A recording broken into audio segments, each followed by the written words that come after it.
Hai teman-teman, welcome back to Into the Covidverse. Semoga kalian dalam keadaan sehat. Odi, maaf aku telat. Hari ini kita akan bahas apa? Hai Lob, hari ini kita akan membahas tentang vaksin. Kamu tahu nggak apa itu vaksin? Oh, tahu. Vaksinasi adalah cara yang sederhana dan efektif untuk melindungi orang dari penyakit menular berbahaya sebelum bersentuhan dengan penyebab penyakit tersebut.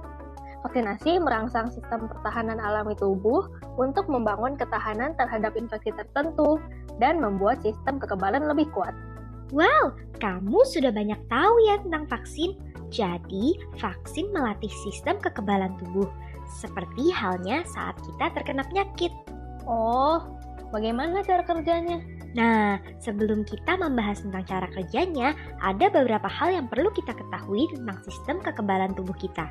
Pertama-tama, kekebalan tubuh akan menyerang semua materi asing yang masuk ke dalam tubuh kita. Apapun yang tidak dikenali sistem tubuh akan diserang. Namun, ketika sedang melawan virus, tubuh kita memerlukan waktu yang lebih lama untuk mempelajari semua bagian virus untuk penyerangan. Sementara, virus itu akan terus memperbanyak jumlahnya di dalam tubuh. Wah, berarti itu akan semakin parah dong gejala penyakitnya. Betul, walaupun hanya sementara. Namun, jika kamu terserang oleh penyakit itu lagi, kamu tidak akan jatuh sakit karena sel memori di sistem kekebalan tubuhmu sudah mengenali materi penyebab penyakit itu sendiri. Tunggu. Berarti vaksin itu menggunakan materi asing yang bisa menyebabkan penyakit untuk membuat sistem kekebalan tubuh kita lebih kuat.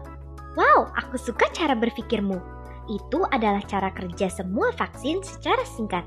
Namun, karena vaksin hanya mengandung bentuk kuman yang dimatikan atau dilemahkan seperti virus atau bakteri, mereka tidak menyebabkan penyakit atau menempatkan kami pada resiko komplikasinya. Oleh karena kemajuan pesat di bidang kesehatan, beberapa vaksin hanya mengandung sebagian dari kuman penyakit, namun tetap bisa bekerja secara efektif. Lalu, bagaimana cara tubuh kita bisa mendapatkan vaksin? Kebanyakan vaksin diberikan melalui suntikan, tetapi ada juga yang diberikan secara oral. Nah, karena ada banyak tipe penyakit menular, maka tipe-tipe vaksin juga ada banyak, yaitu live attenuated vaccine, inactivated vaccine, mRNA vaccine, subunit or conjugate vaccine, viral vector vaccine, and toxoid vaccine. Kita bahas satu persatu yuk! Wah, banyak juga ya.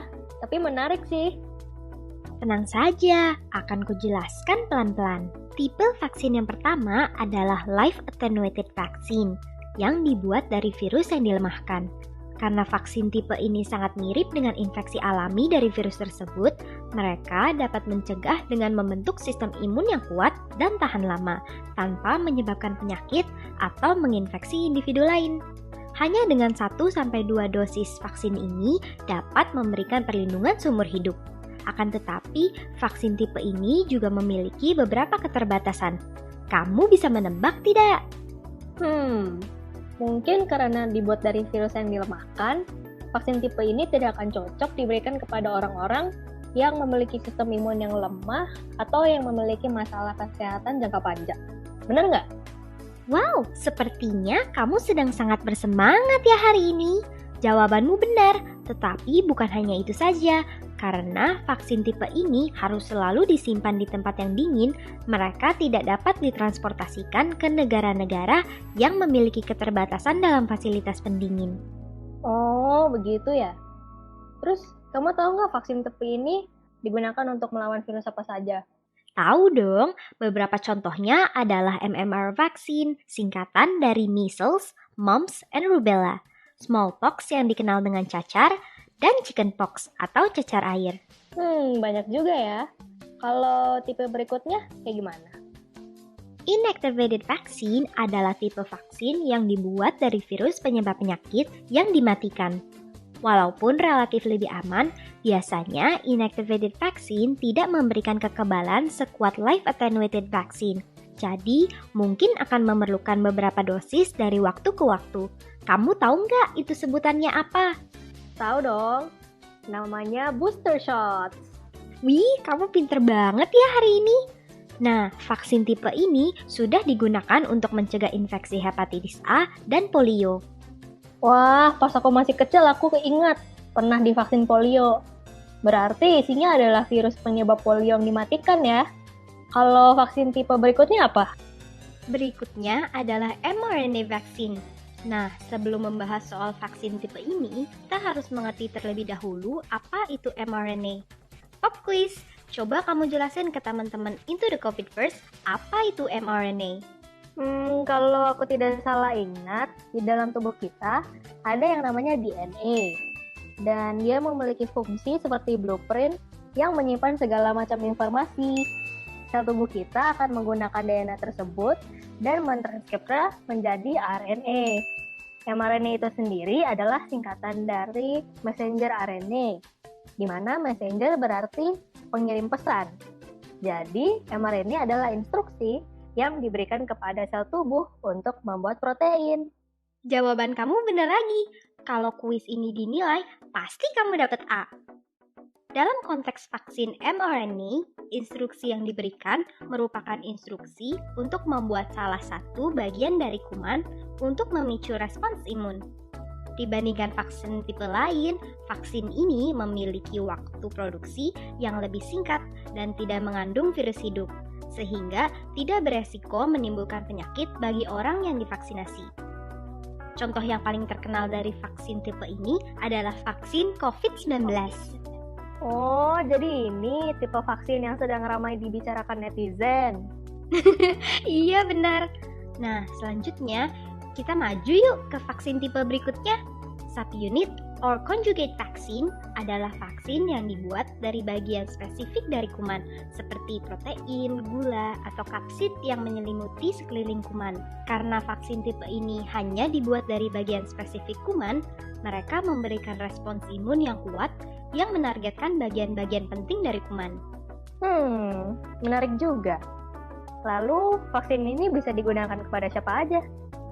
Tipe vaksin ini dapat digunakan untuk hampir setiap orang, terutama orang-orang yang memiliki sistem imun yang lemah dan yang memiliki masalah kesehatan jangka panjang. Namun, kamu akan membutuhkan booster shot untuk mendapatkan proteksi berkelanjutan. Vaksin tipe ini digunakan untuk mencegah hepatitis B dan HPV atau Human Papilloma Virus. Wah, keren juga ya zaman sekarang. Kita tidak perlu lagi membuat vaksin dari virus utuh, namun masih tetap memberikan respon imun yang kuat. Sekarang persiapkan otakmu ya, karena viral vector vaksin lebih rumit dibandingkan vaksin tipe lain. Viral vector artinya menggunakan virus jenis lain sebagai vektor atau perantara.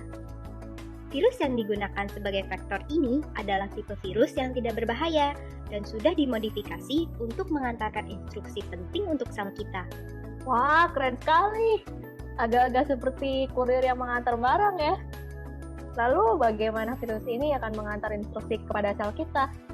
Virus ini akan masuk ke dalam sel dan menggunakan organel sel untuk membentuk bagian spesifik yang tidak berbahaya dari virus yang menyebabkan penyakit. Sekarang aku mau tanya ke kamu, tahu nggak bagian spesifiknya ini apa? Aku kasih hint deh, terdiri dari 2 kata dan pernah kita sebut di episode lalu loh. Episode lalu ya? Kasih tahu dong huruf depannya apa? Masa sih kamu belum tahu? Huruf depannya S, udah tahu belum? Oh, spike protein ya? Iya benar, untung kamu masih ingat. Vaksin tipe ini digunakan untuk melindungi kita dari virus Ebola. Dan saat ini sudah ada beberapa vaksin COVID yang tergolong tipe ini. Nah, yang terakhir adalah toxoid vaksin.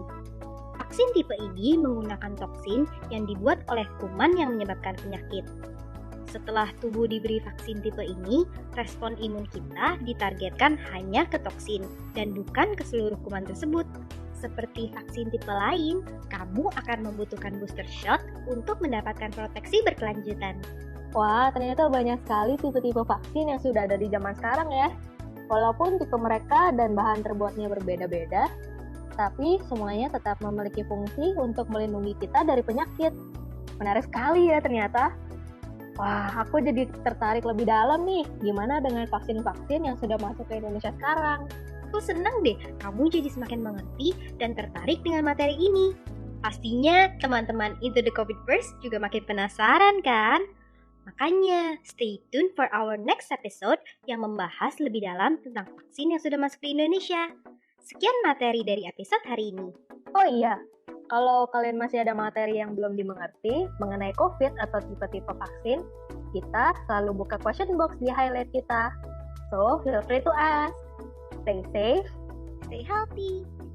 and stay happy. See ya!